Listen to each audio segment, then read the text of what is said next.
और अब बात करेंगे गाय की। गाय अब सिर्फ सियासत का मुद्दा नहीं है, ग्रामीण अर्थव्यवस्था का हिस्सा भी बनती जा रही है। बुलंदशहर में गौमूत्र खरीदार उससे जैविक खाद और कीटनाशक तैयार किए जा रहे हैं।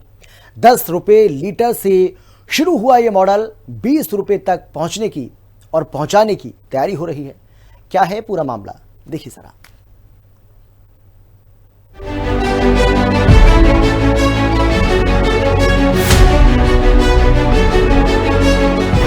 गोमूत्र से कमाई का नया model.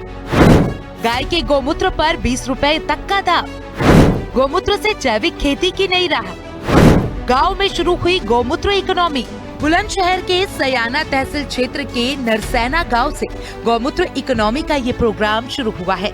नरसैना organic farm producer organisation यानी कि AFPO के जरिए पशुपालकों से 10 रुपए प्रति लीटर की दर से गोमूत्र खरीदा जा रहा है।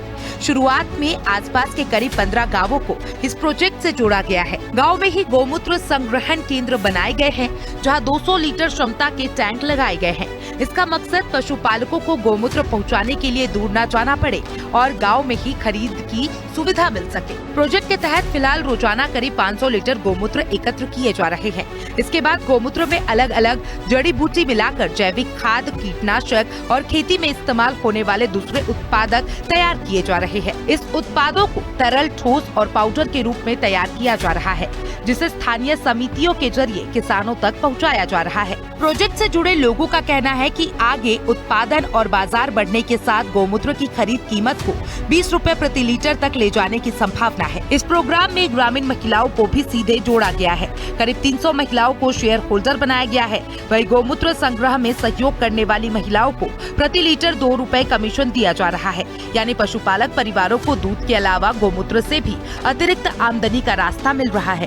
प्रोजेक्ट से जुड़े लोगों के मुताबिक इसका मकसद गोवंश संरक्षण को ग्रामीण रोजगार और महिला सशक्तिकरण से जोड़ना भी है। सर, हम लोग क्या कर रहे हैं, इसमें जो हमारा संगठन है FPO, हम लोग किसानों से 10 रुपये लीटर गोमूत्र परचेज करते हैं और उसके लिए हम लोगों ने सरकारी गौशालाओं से ही और अपनी जो महिलाओं के द्वारा संचालित की जा रही हैं गोमूत्र डेयरी हम लोगों ने डेवलप की हुई हैं, जिसका शासन से भी सत्यापन हुआ है। उनको परचेज करने के बाद में सर हम लोग जड़ी बूटियों का गोमूत्र में बॉईल करके हम लोग काढ़ा बनाते हैं और उसके लिए हमने एक छोटी सी लैब डेवलप की हुई है, जिसके अंदर हम लोग डिफरेंट टाइप के हम लोग रेशो तैयार किए हुए हैं। यदि इन दवाइयों का प्रयोग हम खेती में करते हैं, किसान यदि खेती में करता है, तो हम देखते हैं वो एंटी फंगल, एंटी इंसेक्ट भी काम करती हैं और PGR का भी काम कर सकती हैं। तो हम कह सकते हैं जो किसान केमिकल का प्रयोग करता है, जैसे केमिकल फर्टिलाइजर हो गया या कोई जहर का प्रयोग कर रहा है, तो उससे उसे हमेशा के लिए मुक्ति मिल जाएगी।